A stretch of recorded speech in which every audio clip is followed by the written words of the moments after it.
आने दो सामने मामले को।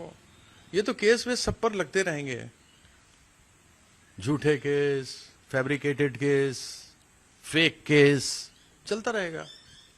तो इसमें कोई नई बात तो नहीं। बीजेपी तो शुरू से ये करती है, ये तो बीजेपी की दाद देनी पड़ेगी, खुलेआम करती है, बेशर्मी से करती है। अपने पॉलिटिकल राइवल्स को उसने खूब मारा है। जो अंग्रेजों के समय होता था, अंग्रेज का क्या काम था? जो भी सामने कोई तगड़ा आदमी है, उसका अच्छा चलता है, उसको वो अंदर कर देते थे। बहुत सारे ऐसे लोग थे। बहुत लोगों ने माफी नहीं मांगी, बहुत लोगों ने माफी मांग ली, अंग्रेजों के हो गए। उस समय तो ऐसे 3-4 ग्रुप थे ना जिनको फंड किया जाता था अंग्रेजों द्वारा। तो वही परिस्थिति अब है। जो तुम्हारे साथ है, जो बीजेपी के साथ है, उसकी फंडिंग भी होगी, केस भी खत्म हो जाएगा।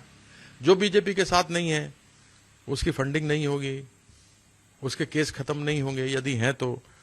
नहीं है तो फॉल्स लगा दिए जाएंगे, घरों को तोड़ दिया जाएगा। तो यह तो अंग्रेजों वाली मानसिकता है। हिटलर, मुसोलिनी भी यही किया करते थे। पुलिस हो, सीआईडी हो, कभी भी अभिषेक बनर्जी के दरवाजे खटखटा दे रहे हैं 3 बजे सुबह में, 4 बजे सुबह में, पूरी रात। मैं इसलिए नहीं अभिषेक बनर्जी की बात कर रहा हूं क्योंकि मुझे कोई आश्चर्य नहीं है। तो ममता दीदी के यहां चले गए थे जब वो नहीं थी, वो दिल्ली में थी, तो वहां जाके सीआईडी चली गई, मिला कुछ नहीं। अभिषेक बनर्जी के यहां 3 बजे पहुंचे, इतना लेट क्यों हो गए समझ नहीं आ रहा। पहले अटैक करना चाहिए था सीआईडी को। 3 बजे पहुंचे, 5 बजे तक 2 घंटे डिजास्टर मैनेजमेंट का इंतजार किया, घर के हर ताले तोड़े गए, 90 मिनट तक सब कुछ गद्दा वद्दा तकिए वके सब फाड़ फूड़ के देख लिए। रिजल्ट क्या आया? नील। खुद लिखा उन्होंने रोज नामचे में। तो ये तो चलेगा, ये दुनिया को दिखाना है कि ये तो बड़े भ्रष्ट हैं। मिल कुछ नहीं रहा है। जो 19 बागी एमपी हैं कल लोकसभा स्पीकर से मिलेंगे और एक अलग गुट बनाने की मांग करेंगे, एनडीए को भी सपोर्ट करने की बात कर रहे हैं। देखिए, संविधान में अलग गुट का कुछ है ही नहीं। जो संशोधन हुआ है, उस संशोधन में पॉलिटिकल पार्टी के साथ आपको जाना होगा, 2/3 लोगों को। उसमें जो 2/3 जाएंगे और पॉलिटिकल पार्टी जाएगी, उसमें क्या होता है? पॉलिटिकल पार्टी में ऊपर से लेके नीचे तक वो पॉलिटिकल पार्टी है। केवल सांसद या विधायक पॉलिटिकल पार्टी नहीं है, चाहे वो 2/3 क्यों ना हो। और नया ब्लॉक हो नहीं सकता। नए कानून के मुताबिक उनको मर्ज करना ही पड़ेगा पॉलिटिकल पार्टी के साथ। वो उनके पास है नहीं। और जिस प्रकार से महाराष्ट्र में पिछले 4 सालों से केस चल रहा है कि कौन असली पार्टी है नहीं है, महाराष्ट्र के सुप्रीम कोर्ट में चल रहा है, तो वो चलता रहेगा। तो कहते हैं, बड़ी पुरानी कहावत है अंग्रेजी में, justice delayed is justice denied. आप लोग क्या कार्रवाई करेंगे उन 19 लोगों पे? क्या उनकी सजा जाएगी?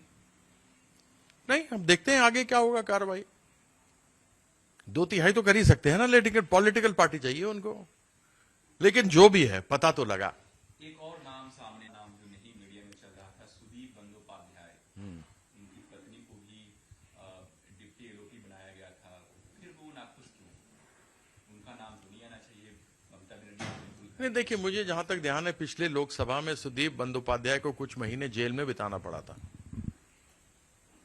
उनके पीछे भी कुछ था। संभवतः वो केस फिर से खोल दिया गया है, डराया गया होगा। और पति के डर में पत्नी भी साथ आ गई। तो इसमें आपको क्यों आश्चर्य लग रहा है? आप क्यों नहीं डर रहे हैं सर? वो लोग किस मिट्टी के बने हैं, वो डर गए, आप नहीं डर रहे हैं? भाई, हम नहीं डरे, हम क्या करेंगे? अब ये डराएंगे हमको, डराने का प्रयास भी किया है। क्या मालूम कोई फर्जी केस कर दें, कुछ कर दें, पता तो है नहीं। जेल नहीं गए, जिंदगी में पहली बार जाएंगे, उसका भी देखेंगे अगर जाने की आवश्यकता पड़ी तो। माला रॉय, इन सब लोगों का भी नाम है। देखिए, मैं गद्दारी नहीं कर सकता, मैं नमक हरामी नहीं कर सकता। संगठन बना था, उनमें इन लोगों का नाम था। मेरे ऊपर कोई केस होता भी ना तो मैं नहीं जाता। बुरे वक्त में इंसान के चरित्र का पता लगता है। और चरित्र बहुत जरूरी है। मैं स्वतंत्रता सेनानी का बेटा हूं। 6 बार जेल गए, अंग्रेजों के खिलाफ बगावत की, पांव पे गोली लगी, 150 कोड़े खाए। मैं उन असूलों में पला हूं। सयोनी घोष, माला रॉय, नया संगठन बना था, उसमें जगह दी गई, फिर भी ये लोग चले गए, आज दिल्ली आ रहे हैं, कल स्पीकर से मिलेंगे। जाने दो, फर्क नहीं पड़ता, मालूम है सबके बारे में, जाने दो। उम्मीद था सयोनी घोष के बारे में जो ममता बनर्जी बीजेपी मैं उम्मीद या ना उम्मीद से नहीं होता, चली गई ना तो जाने दो, क्या रोना। वैसे लोगों के लिए क्या कहेंगे आप, क्या मैसेज ये गद्दारी है और क्या है भैया। आप तृणमूल के सिंबल पर जीते ना, ममता बनर्जी ने आपको दिया ना। तुम्हें काम नहीं पसंद है तुम छोड़ दो, राज्यसभा के लोगों ने रिजाइन कर दिया, तुम भी कर दो, लेकिन सत्ता में बने रहना है, बस यही है। केस ना हो, अगर गड़बड़ी की है तो मेरे पर केस नहीं होना चाहिए, मैं जेल नहीं जाना मुझे जेल नहीं जाना चाहिए, बयाने में मुंह दिखाई में कुछ मिल जाए, यही है, इसके अलावा और क्या है। और बीजेपी माहिर है इस मामले में। सर एक पूर्व मंत्री हैं, टीएमसी के लीडर हैं मानस रंजन भुनिया, उन्होंने भी पार्टी छोड़ दी है। उनको बहुत शुभकामनाएं, जाएं।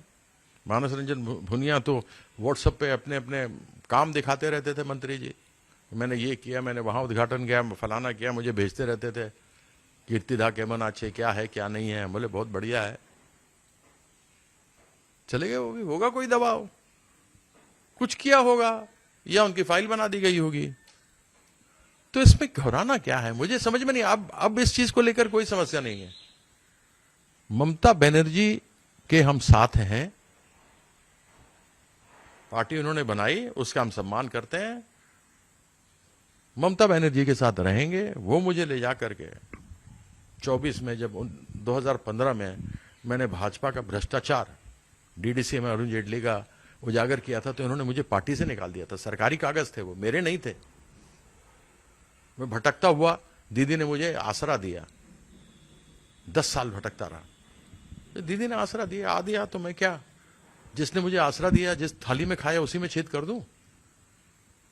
यहां तो इतने पुराने पुराने लोग, इनके बंगाल के रहने वाले, 4-4 बार सांसद रहे, हारे जो लोग इलेक्शन एमपी बनने से पहले 5-5 बार, वो वापस बन गए, क्या कहेंगे। एक बात बताइए सर, शुभेंदु अधिकारी इतना बड़ा नेता बन गया, दीदी के पास रह करके वो 5 लाख रुपए लिए, उसने सीबीआई उसके ऊपर लगी, वो कूद के फट से वॉशिंग मशीन से बीजेपी में चला गया। आज बताओ, तो आप किसकी बात कर रहे हो। या तो सामने वाला आदमी भ्रष्ट ना हो, फिर तो डर भी लगे। वो जो सामने वाला ही भ्रष्ट, तुम्हारा चीफ बैठा बोलता भ्रष्टाचार के विरुद्ध लड़ूंगा,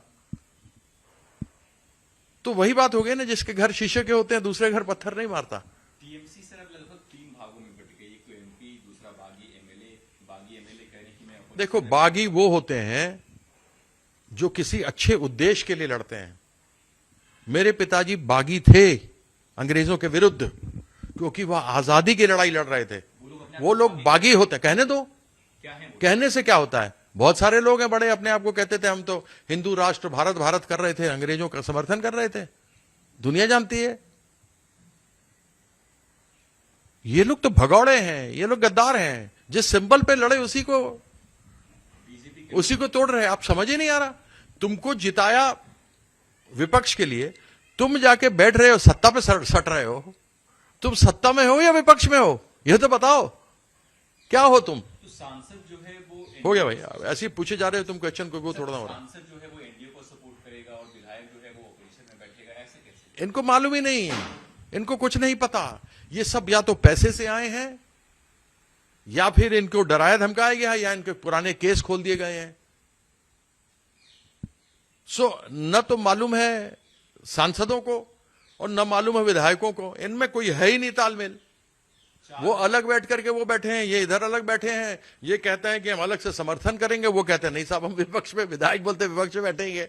अब ये आप समझ सकते हो ना क्या है ये, इसको बोलते हैं रडरलेस। जिस नाव की पतवार नहीं होती, ये वो हैं। 4000 ईवीएम थैंक यू। हाँ 4 है, हाँ बिल्कुल। वो तो 2 महले नीचे चले, 6ठा 7वां चला, बीच में 2 महले छूट गए।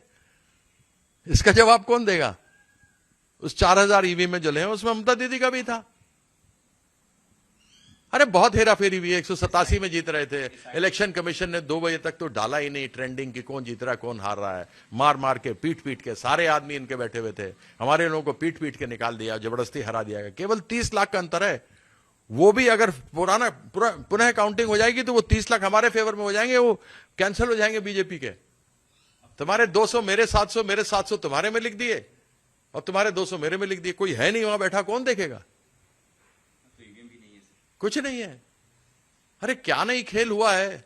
हराया गया है हमें, हारे नहीं है हम। जैसे कि मैं सो रहा हूँ तो पिताजी को जगाना है मुझे, तो वो डायरेक्ट उठाने के बजाय, और हिंसा की परंपरा मेरे यहाँ नहीं थी सौभाग्य से, तो वो क्या करते थे कि उस कमरे में आ जाएंगे या बाहर से गुजरेंगे और चौपाई बोलेंगे, प्रात काल उठ गए रघुनाथा,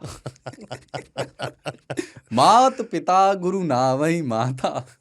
कभी कभी मैं गुस्से में उठ करके, अरे पापा, चरण स्पर्श किया और सो गया, मैंने कहा अब मत उठाना।